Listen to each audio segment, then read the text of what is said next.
hubungan itu apa? Kalau mereka belum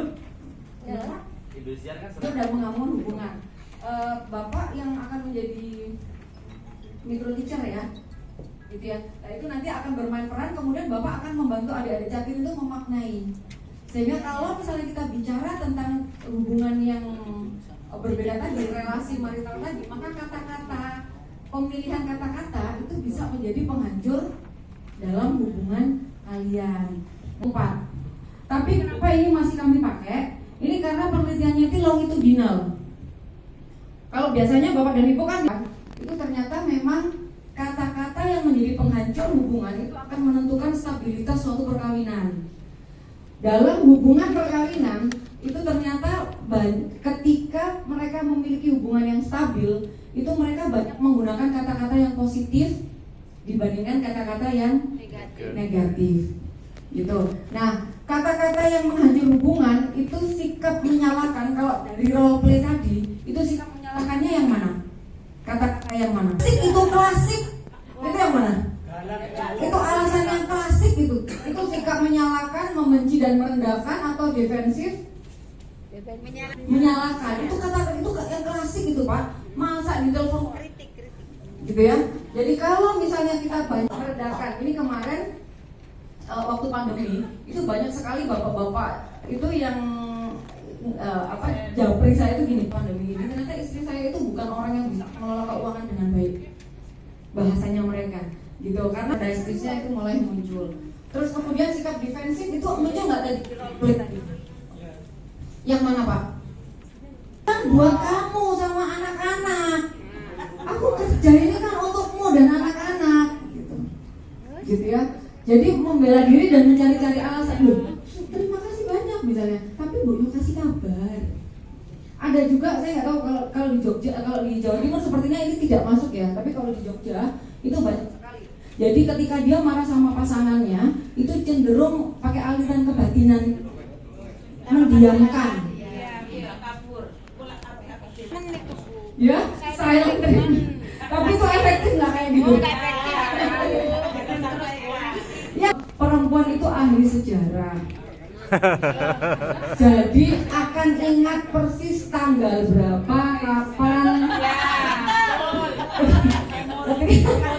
Ketika kejadian itu terus akan berulang. Itu waktu itu kan masih ingat Mbak.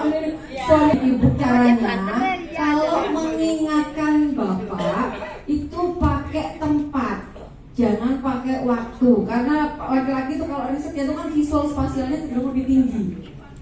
Visual spasial kita bicara tentang penghancur dan pembangun hubungan.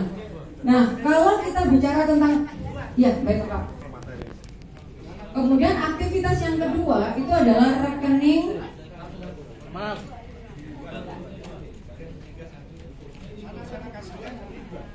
Itu lagi pembagian harta bagi rekening bank hubungan. Bapak Ibu punya rekening bank? Punya. Paling senang kalau melihat apa di rekening bank itu? Lihat kredit, setor. Nah, supaya saldonya banyak maka harus melakukan setoran. Gitu. Jadi kalau misalnya saya bertanya sama Bapak, Pak, yang menjadi penarikan buat Bapak gitu ya, dan itu menjadi penghancur hubungan Bapak dengan pasangan itu apa? Pernah akhirnya membuat suasana menjadi tidak enak, menjadi tidak nyaman, itu apa? Besar-besaran buat saya itu adalah kalau pasangan saya itu berkata dengan nada tinggi. Buat saya, bapak saya itu meninggal usia 40 tahun Bapak Ibu. Saya itu nggak pernah dimarahin Bapak Ibu. Bapak saya itu nggak pernah sedikit pun marah. Nada tingginya nggak pernah.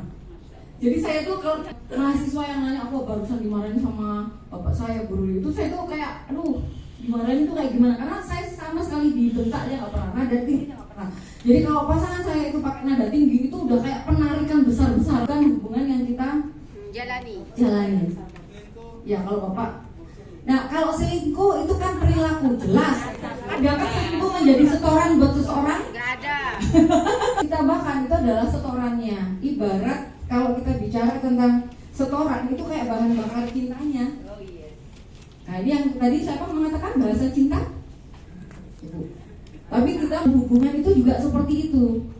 Ketika misalnya saya dengan pasangan saya, bahan bakar cinta saya itu misalnya kata-kata penguat, dia kata-kata afirmasi. Karena ini sungguh terjadi ya Bapak dan Ibu. Saya pernah didatengin oleh klien pasangan muda.